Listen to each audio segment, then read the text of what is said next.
स्वामी श्रद्धानंद जी से यही तो कहा था महर्षि दयानंद ने, जब स्वामी जी ने ये कहा था प्रश्न उत्तर करके, हे स्वामी दयानंद, आपके प्रश्नों के अब मेरे पास तो जब उत्तर नहीं है, ना मेरे पास करने के लिए प्रश्न है, लेकिन मेरी आत्मा का परमात्मा पर विश्वास नहीं हुआ। तब महर्षि दयानंद ने यही कहा था कि तेरी आत्मा का परमात्मा पर विश्वास तो उस दिन होगा जिस दिन उसकी कृपा तेरे ऊपर होगी। और देखो, दो शब्द होते हैं, वो कृपा स्वामी श्रद्धानंद पर हुई तो पतित से पतित व्यक्ति स्वामी श्रद्धानंद बन गए, और ना जाने समाज के अंदर कैसे कार्य उन्होंने कर दिए। दो शब्द होते हैं, एक तो दया होता है और एक कृपा होती है। दया परमात्मा की सबके ऊपर है। परमात्मा का सूर्य सबको प्रकाश देता है, हिंदू हो, ईसाई हो, मुसलमान हो, कोई घंटी बजाता हो, कोई नमाज पढ़ता हो, और चाहे चर्च में जाकर के मोमबत्तियां जलाता हो, चाहे सारा दिन नाम लेता हो, चाहे सारा दिन गालियां देता हो, लेकिन वो सूर्य का प्रकाश सबके लिए है। परमात्मा का चंद्रमा सबको शीतलता देता है, परमात्मा की प्रकृति के पदार्थ सबके लिए है, ये उस परमात्मा की दया है। लेकिन जैसे कृपा पंडित भगवत दत्त जी पर हुई, जैसी कृपा मुंशी राम पर हुई, उस कृपा का पात्र बनना पड़ता है। और कैसे कृपा होती है तो महर्षि दयानंद लिखते हैं कि जो व्यक्ति दुनिया का जितना जितना उपकार करता जाता है, उतनी उतनी परमात्मा की कृपा उस पर बरसती जाती है। वो परमात्मा की कृपा ही ऋषि दयानंद पर बरसी थी, जिन्होंने इतनी विपरीत परिस्थितियों के अंदर रह करके समाज के अंदर वो परिवर्तन कर दिया। वो परमात्मा की कृपा ही बरसी थी कि ना भूख की चिंता थी, ना प्यास की चिंता थी, ना ये चिंता थी कि कोई मेरे गले में फूल डाले, ना ये चिंता थी कोई दूध की जगह जहर क्यों दे रहा है, कोई फूलों की जगह पत्थर क्यों मार रहा है, कोई नकली दयानंद बना करके गधे पर क्यों बैठा रहा है। इन बातों की चिंता नहीं थी। क्यों? क्योंकि वो परमात्मा की व्यवस्था को जानते थे। तो आइए बस कुछ पंक्तियां कह करके अपने बारे को भ्रमित करूंगी। आर्यों में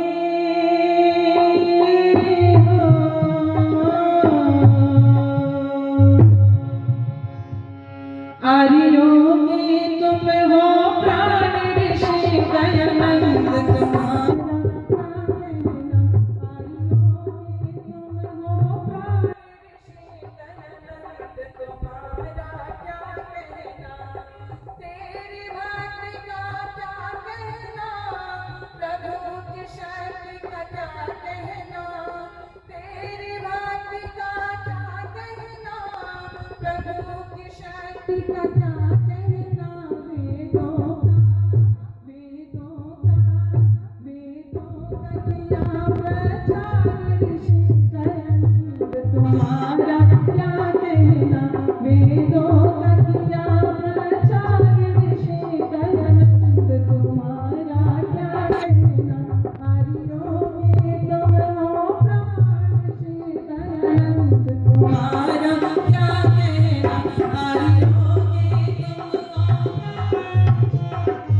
ऋषि दयानंद तुम्हारा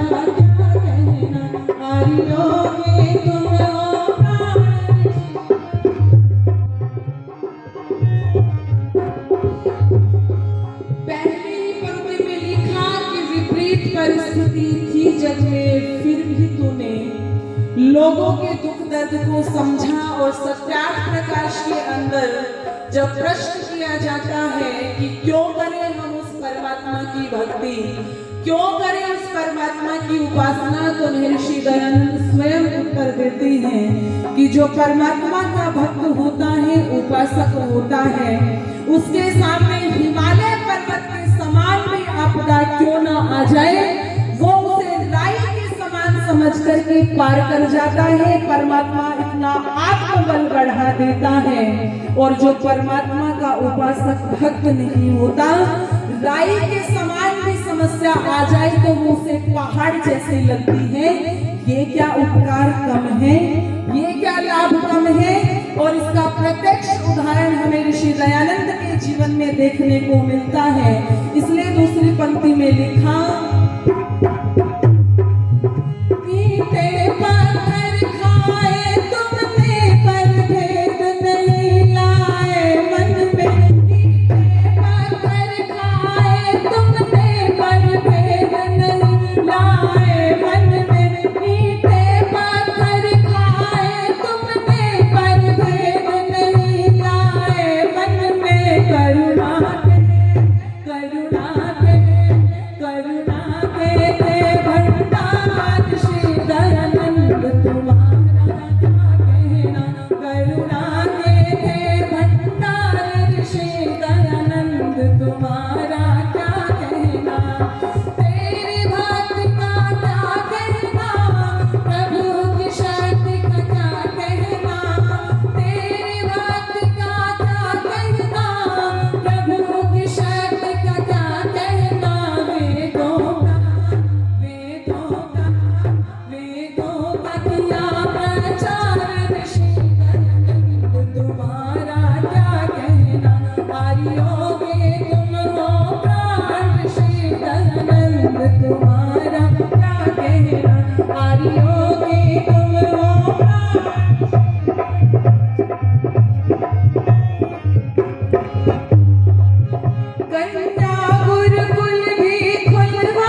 परिवार किया विश्वास श्री दयानंद तुम्हारा क्या कहना।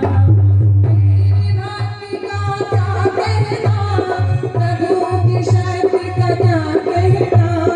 मेरी भक्ति का क्या कहना, प्रभु की शक्ति का क्या कहना। वेदों का किया प्रचार श्री दयानंद तुम्हारा क्या कहना। आर्यों के तुम हो प्राण श्री दयानंद तुम्हारा क्या कहना। दयानंद तुम्हारा क्या कहना, दयानंद तुम्हारा क्या कहना। आर्यों के तुम हो प्राण ऋषि दयानंद तुम्हारा क्या कहना। सच्चे ईश्वर की तलाश करी दयानंद तुम्हारा क्या कहना। ये उस परम पिता परमेश्वर की भक्ति का ही परिणाम था कि समस्त विपरीत परिस्थितियों को झेलते हुए समाज के अंदर वो वातावरण पैदा कर दिया और समाज को एक नई दिशा देकर के चले गए। अब हमें निर्णय करना है कि हमें कौन सी कोटि का भक्त बनना है, हमें कौन सी श्रेणी का भक्त बनना है। आओ हम सच्चे परमपिता परमेश्वर को जानने का प्रयत्न करें, हम वास्तविक बातों को जानने का प्रयत्न करें, अपने वैदिक सिद्धांतों का समझने का प्रयत्न करें। ये कुछ विचार मैंने आप लोगों के मध्य में समय में रहते हुए रखे हैं। आप सबने बड़े ही धैर्य और श्रद्धा से सुना है। आदरणीय भ्राता जी ने भी 200 रुपये देकर के सम्मानित किया है। आप सबका बहुत बहुत धन्यवाद।